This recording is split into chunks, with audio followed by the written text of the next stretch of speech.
Salut tout le monde, je me présente, je m'appelle Romaric et je suis ravi de vous présenter ma toute première vidéo. Je suis artiste depuis de nombreuses années, mais avec un parcours plutôt atypique. Je vais essayer de faire court. En gros, j'ai commencé par 15 ans en tant que compositeur de musique de film. D'ailleurs, j'ai eu la chance de faire plein de films. J'ai également eu la chance d'enregistrer avec des orchestres symphoniques. Ah, là c'est moi avec le béret.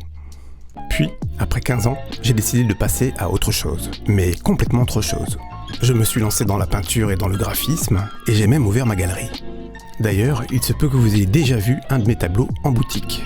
Cet été, pendant mes vacances en Bretagne sur la magnifique île de Groix, je cherchais une occupation entre les balades à vélo et les cornets de glace. Étant hyperactif, j'avais toujours besoin de créer et de m'occuper l'esprit. J'ai accompagné ma fille de 13 ans dans une librairie pour lui acheter un livre. Le journal des dégonflés, pour ceux qui connaissent. En feuilletant son livre, je me suis dit, tiens, c'est pas mal ces petites histoires pour les enfants. Le problème, c'est que je suis pas un spécialiste du dessin BD. Par contre, en termes d'histoire, c'est pas l'inspiration qui me manque. Après quelques heures à méditer sur l'idée, je me suis dit, attends, tu connais Photoshop sur le bout des doigts, tu as déjà survolé InDesign, et pour ce qui est des croquis, ta fille peut te montrer comment fonctionne son logiciel de dessin, Procreate. De plus, la belle affaire, Procreate était déjà installé sur mon iPad et je l'avais pris pour les vacances. Sitôt dit, sitôt fait, après quelques recherches de personnages et de styles, sans avoir de scénario, j'ai gratté, crayonné quelques heures. Beaucoup d'heures d'ailleurs.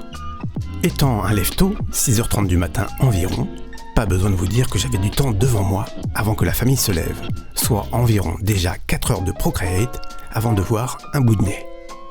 Ensuite, le soir, pendant que toute la famille se posait, puis venait le moment des douches, ensuite dans le lit avant de me coucher, bref, je pouvais facilement faire 5 à 8 heures par jour de dessin tout en profitant de mes vacances. En 15 jours, j'ai fait plus de 50 heures de Procreate et je suis passé de débutant à expert du logiciel. Que voulez-vous ? C'est l'avantage quand on se lève tôt. Au fil des jours, une idée a commencé à germer. Pourquoi ne pas écrire mon propre livre illustré, une sorte de roman graphique ? Le projet semblait fou sur le moment, mais après une longue réflexion, je me suis dit que c'était jouable. Je me suis donc lancé le défi il y a 15 jours de travailler sur un livre illustré en parallèle à mon métier de peintre. L'idée de monter cette chaîne YouTube m'est venue en me disant pourquoi ne pas partager ton expérience, si ça peut servir à certains, et peut-être faire des échanges avec des passionnés par la même occasion. Bon, j'avoue, je suis complètement débutant dans cet univers, mais ce serait justement l'occasion de vous partager mes recherches, mes avancements, mes galères et mes démarches. Pour commencer, j'avais besoin de personnages. Je me suis concentré sur un style simple et minimaliste, que je pourrais reproduire rapidement dans toutes les positions. En faisant quelques recherches, j'avais vu que le style minimaliste remplissait quand même pas mal les rayons de librairie. Tant mieux, ce serait plus simple pour la réalisation d'un livre entier. Je me suis dit que commencer par le personnage principal pourrait me permettre de m'aider à décliner d'autres personnages, un peu à la manière de South Park. Une fois qu'on a le gabarit, ensuite on a l'embarras du choix. Bon, j'avoue, ils se sont pas foulés, mais c'est ça le génie. J'ai opté pour un petit garçon, déjà pour que les enfants puissent se projeter plus facilement. Ensuite, pour la taille, j'avais en tête des petits enfants dans un style figurine pop. En plus, j'adore les figurines pop. J'ai tenté plein de choses, mais je vous passe les 50 tentatives.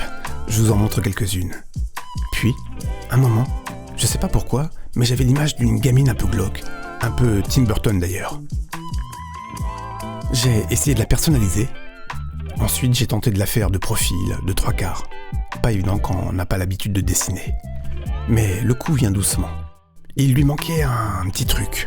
Le style que j'avais en tête était un peu moins à l'arrache au niveau du corps. Je suis donc reparti sur la même base. Et là, j'ai senti que je me rapprochais de ce que j'imaginais. Peur de perdre les réglages de mes pinceaux, j'ai fait des petites notes et des repères pour les tailles des personnages. J'ai remarqué que dans certains livres et certaines BD, les personnages principaux étaient présentés dans les premières pages. Ni une ni deux, je me suis dit, vas-y, attaque direct. Je me suis lancé dans une petite illustration pour la présenter. En la voyant, ma femme m'a soufflé le prénom de Louise. Je l'avoue, j'adore les prénoms anciens. L'avantage avec les dessins, c'est qu'on peut imaginer ce qu'on veut. Voulant raconter des petites histoires terrifiantes, j'avais l'idée d'une balançoire, mais avec un brin d'humour. et un cimetière. J'ai découvert des fonctions et des brushes fantastiques sur Procreate pour ce type d'univers. Et voilà, Louise est née. Certes, ce n'est pas mon personnage principal, mais elle allait me permettre de décliner les autres enfants. Je vous dis à très vite pour la suite des aventures.